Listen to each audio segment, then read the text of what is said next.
Minas é, na verdade, uma série de cidades cercadas de montanhas por todos os lados. Daí tem alguns aspectos que vão ser muito influenciadores nas práticas musicais. Minas chegou a ter, de mais ou menos 1720 a 1840, mais músicos do que todo Portugal. Então era o ouro, era o diamante, eram os metais preciosos que financiavam toda e qualquer obra artística, artesanal dentro daquelas cidades que Guimarães Rosa chama de Minas Geratriz.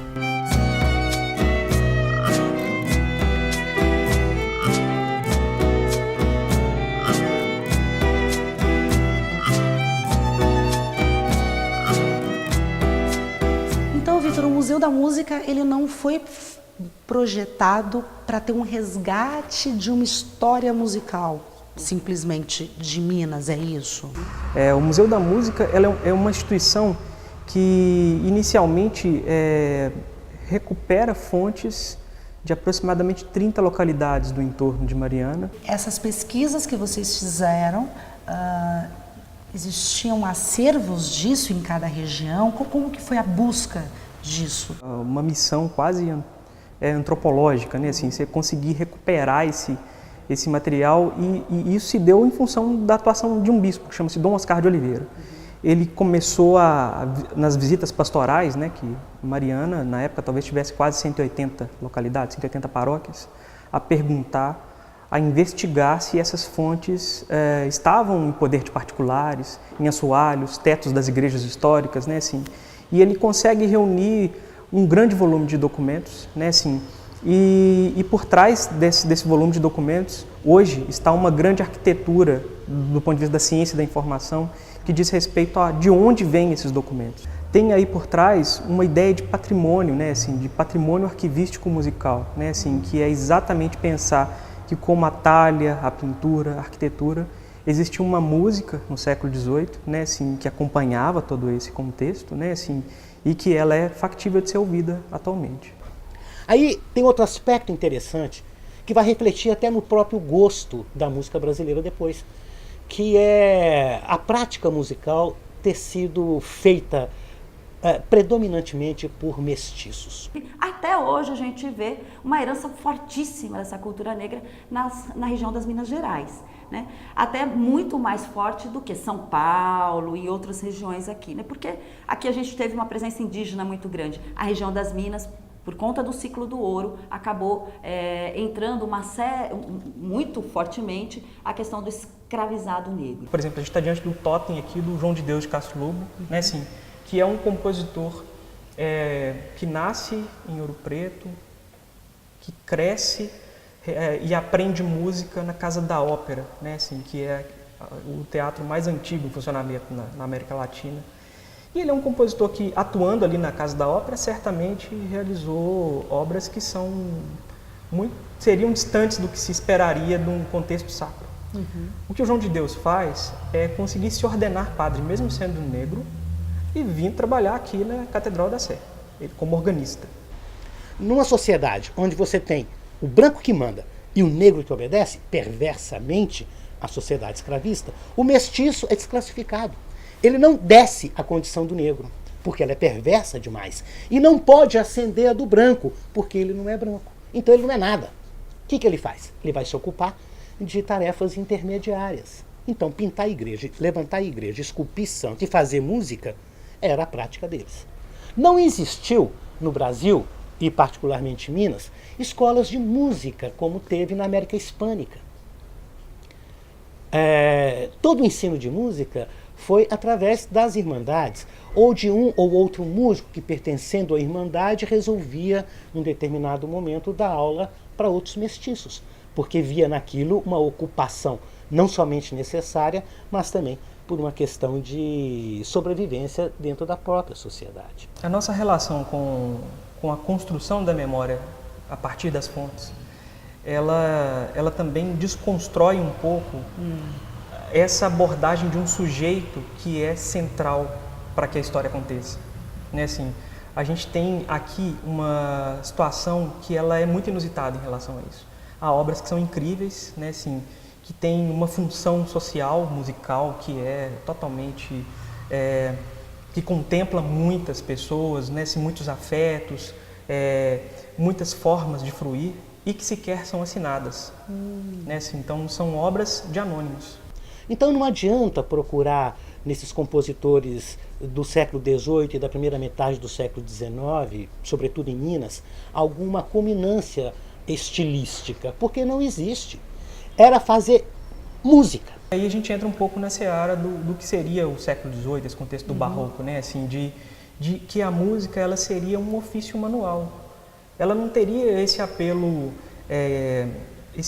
da fama, do sucesso que se tem hoje em dia, né? Assim, aprendia-se música, realizava-se música como se realizaria uma construção, como se realizaria para um uma contexto carreira. social, de sociabilizar Exatamente. com as pessoas. Era pela diversão, Isso. da reunião. Pelo credo, né? A gente Pelo tem um credo. acervo, né? A música sacra ela é muito, muito poderosa. Existem momentos em que a missa é mais exponível do que a sinfonia. Ora, numa sociedade catolicizante, colonizada às expensas do catolicismo, da cristandade, fazer missa dava muito mais condições de sobrevivência.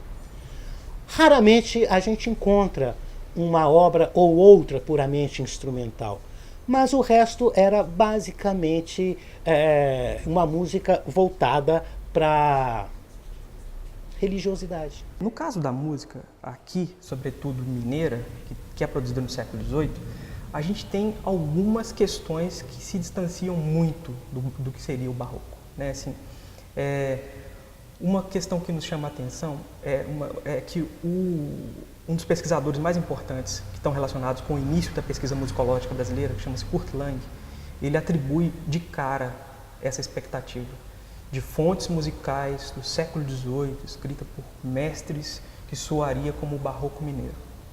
E isso não se dissolve, mesmo depois que a gente segue fazendo com que essa música soe e que percebamos que de barroco essa música quase não tem nada. Né? Assim, o barroco mineiro se tornou, talvez, uma espécie de classificação para essa sonoridade.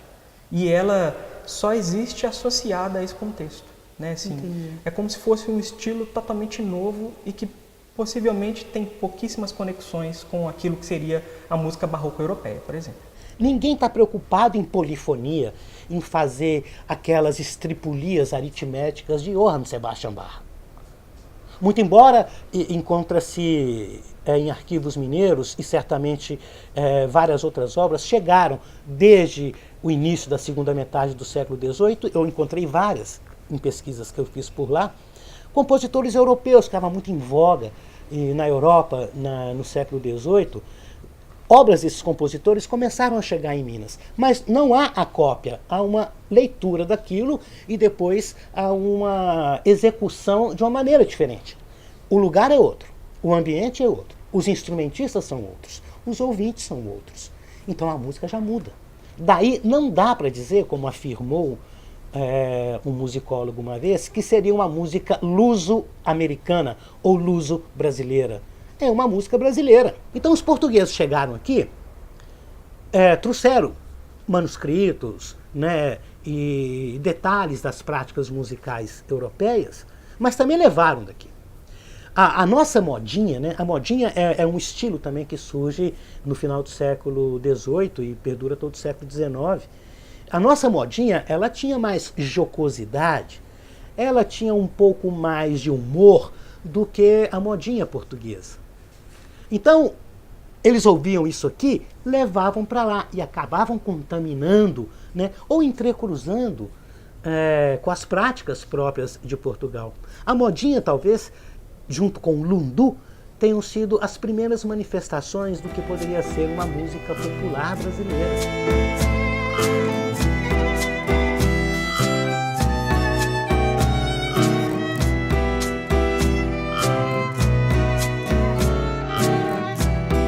Essa tradição toda faz com que os ouvidos se acostumem com determinados tipos de sonoridades.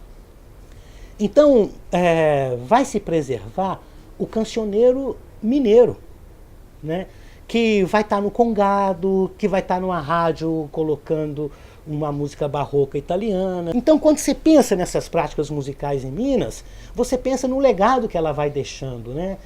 Quando surge, por exemplo, o Clube da Esquina, quando você ouve Milton Nascimento, Fernando Brant, quando você ouve até essas tradicionais festas do Congado, da Folia de Reis, você vai encontrar ali uma característica que está vindo lá do século XVIII. Porque ela é devocional, porque ela foi funcional. Não dá para separar uma coisa da outra. Então, melodia é indígena, ritmo é africano e harmonia é europeia. Isso se constrói um gosto. Por isso que a nossa música é muito atrativa, porque me parece que o bonito do mundo é a mistura mesmo.